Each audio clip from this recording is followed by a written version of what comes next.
Hello boss! நம் அன்றாட வாழ்க்கையில வரும் பிரச்சனைகள், முடிவு எடுப்பதில் வரும் குழப்பம், தொழிலில் வரும் தடைகள், சங்கடங்கள் இதெல்லாம் தீரணுமா?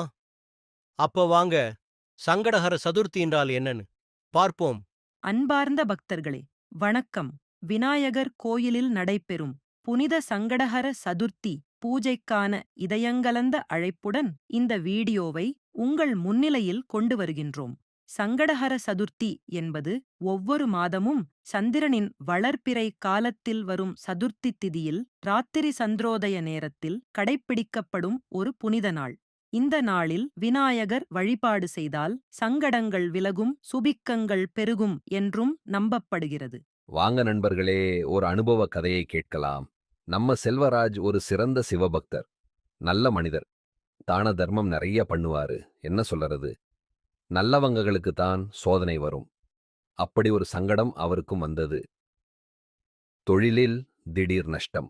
முடிவெடுப்பதில் சிக்கல். மனுஷன் ஆடி போயிட்டார். மாறுதலுக்காக பக்கத்தில் இருந்த சிவன் கோவிலுக்கு போனார். அங்கதான் நம்ம மணி சாஸ்திரி அவர்களை சந்தித்தார். கும்பிட போன தெய்வம் குறுக்கே வந்தா மாதிரி. அவரிடம் ஆலோசனை கேட்கலாம் என்று முடிவெடுத்தார்.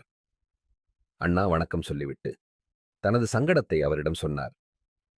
அதனை கேட்ட மணி சாஸ்திரி அவர்கள், இதுக்கு ஒரு நிவாரணம் இருக்கு.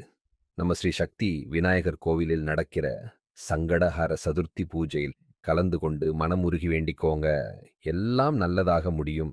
செல்வராஜ் அவரிடம் இது என்ன சாதாரண சதுர்த்தியா என்று கேட்க, இல்லை அப்பனே, இது சங்கடஹர சதுர்த்தி.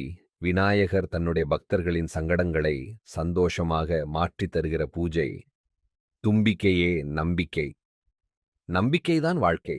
அவர்கள் பேசிக் கொண்டிருந்த போது அங்கே சாமிநாதன் அவர்கள் வந்தார். விஷயத்தை கேட்டுவிட்டு, அப்பா அடுத்த வாரம் பூஜைக்கு பில் போட்டுடவா என்றதும் மூவரும் சிரித்தனர். செல்வராஜுக்கு மனபாரம் குறைந்தது. அவரும் பூஜையில் கலந்து கொண்டு பலனை அடைந்தார்.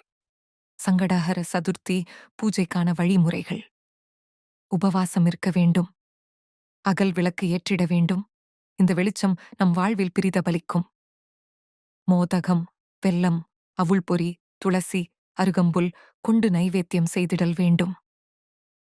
ஆணைமுகனின் உள்ளம் குளிர்ந்து தொந்தி நிறைந்தால் நம் இல்லத்தில் சந்தோஷம் கூடி செல்வம் பெருகும். பூஜை முடித்த பின் சந்திர தரிசனம் காண்பது சிறப்பு. உள்ளம் அமைதி பெற நல்ல சிந்தனைகள் புத்தியில் கூடும். இது வெற்றியை கொண்டு வரும். வாழ்க வளமுடன். இதோ சூரியகாந்தி தெருவிலிருந்து அழைப்பு வர புறப்பட்டு விட்டார். பிள்ளையார் பயணம் தொடரும்.